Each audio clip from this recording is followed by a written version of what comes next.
আজকে কিছু কথা বলবো আপনাদের সামনে। ফেসবুক আর ইউটিউব নিয়ে আমি কথা বলছি।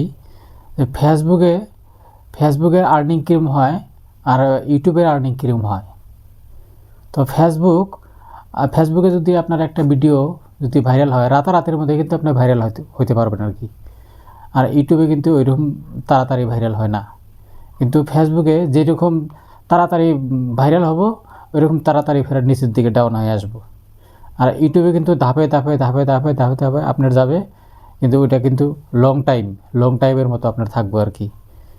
আর ফেসবুকে কিন্তু ওইরকম না, আপনার যেরকম উঠবো ওইরকম আবার নিচে নামবো। আর ফেসবুকের যেটা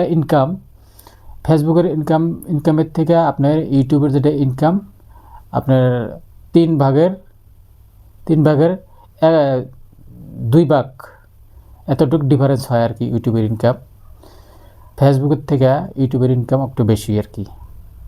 যার জন্যই তো মানুষের কন্টেন্ট ক্রিয়েটারগুলা মানে আপনার ফেসবুকটা মানে হিসেবেই রাখে আর কি, যে ইউটিউবে ভিডিও আপলোড দিয়া তারপরে আপনার ফেসবুকে ভিডিও ছেড়ে দেয় আর কি। যে ফেসবুকে থেকে যা আসে 2-4টা আর্নিং আসবে, মেন মানে ইটা হলো আপনার ইউটিউবের থেকেই।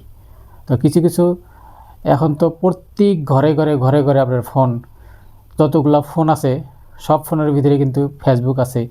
কিছু লোক আছে ফেসবুক চালাইছে, মানে যদে মধ্যে ভিডিও ছাড়ছে, ওদের তো মানে কোনো টাকা আর্নিংয়ের কোনো প্রয়োজন নাই, ওদের মন স্বাধীন মতো ওরা ভিডিও করে আছে।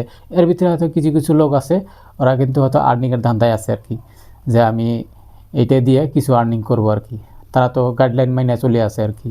তো ঠিক ওইরকম আমি তো ওইটাই ভাবি যে আপনার না করে ফেসবুকের দিকে মানে নিশা না দিয়া নতুন করে একটা ইউটিউব চ্যানেল খুলে সুন্দর করে মানে সাজায়া গুজায়া মানে চ্যানেলটা প্রফেশনাল হিসেবে বানায়া লাহে মানুষ তো মায়ের পেটে থেকে সব কিছু শিখাইছে না।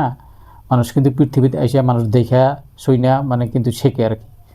তো শেখার শেষ নাই, কিন্তু লাহে কিন্তু শিখতে পারবেন আর কি। শিখা যদি ভিডিও প্রতিদিন কন্টিনিউ হিসাবে যদি ভিডিও আপলোড করে থাকেন, কিছু লোক আছে হয়তো ভিডিও আপলোড করে আছে, কিন্তু ওই যে 1টা 2টা 5টা 10টা এরকম করে ভিউ আসতেছে।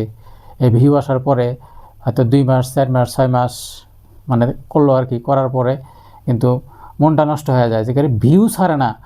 মানে ভিউ আপনার হয়তো 50টা বা 100টা এতটুকুই ভিউ আসে, এর উপরে ভিউ আসে না।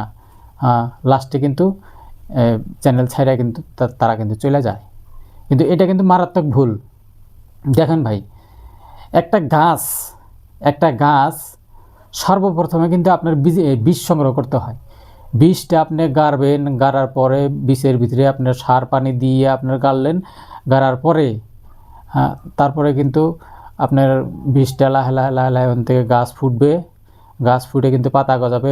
পাতা গজানোর পরে কিন্তু ওইরকম তাও ছাড়তে পারবেন না, চারিদিকে কিন্তু বেড়া দিতে হবে। বেড়া না দিলে কিন্তু আপনার গাছটা কিন্তু নষ্ট হয়ে যাবে। বেড়াটা দিবেন, তারপরে লাহে সার পানি দিবেন, দিতে আপনার গাছটা কিন্তু বড় হবে। বড় হওয়ার পরেও কিন্তু আপনি ফল খাইতে পারবেন না। বড় হওয়ার পরে কিন্তু তারপরেও কিছু মানে পরিশ্রম আছে, পরিশ্রম লাগিয়ে থাকা লাগবে। লাগার পরে তারপরে সে আপনার ফল দিবে, সেই ফলটা কিন্তু আপনি তখন খাইতে পারবেন। ঠিক ইউটিউব যে একটা প্ল্যাটফর্ম আছে, ইউটিউব প্ল্যাটফর্মে কিন্তু সেরকমই, যে আপনার লাহে ধাপে ধাপে ধৈর্যটা হলো মেন কথা। ধৈর্যটা যদি আপনি হারায় যান, আপনি ধৈর্য যদি হারান, তাহলে কিন্তু সফল হইতে পারবেন না ভাই। তাই খুব ধৈর্য সহকারে আপনার ভিউ যদি আপনার 10টা 5টা 15টা 20টা যদি ভিউ আসুক অসুবিধা নাই, আপনি কিন্তু ধৈর্য হারাবেন না। ধৈর্য হারালে কিন্তু আপনি গেলেন। হয়তো আপনার 4 মাস ভিডিও ঢালার পরে কিন্তু আপনি দেখতেছেন যে না, আমার ভিডিওর কোনো নেই, গ্রো হওয়ার কোনো সম্ভাবনাই নেই। দেখুন ওর ভিতরে থেকেই আপনার কোন ভিডিওটা টান দিব, টান দেওয়ার পরে কিন্তু আপনার ভিডিও দেখবেন যে একটার পর একটা যায় থাকবে। একটা ভিডিও যাওয়ার পরে থেকেই দেখবেন আপনার ভিউজ আরম্ভ হয়েছে, ভিউর থেকে আপনার সাবস্ক্রাইবার বাড়বো।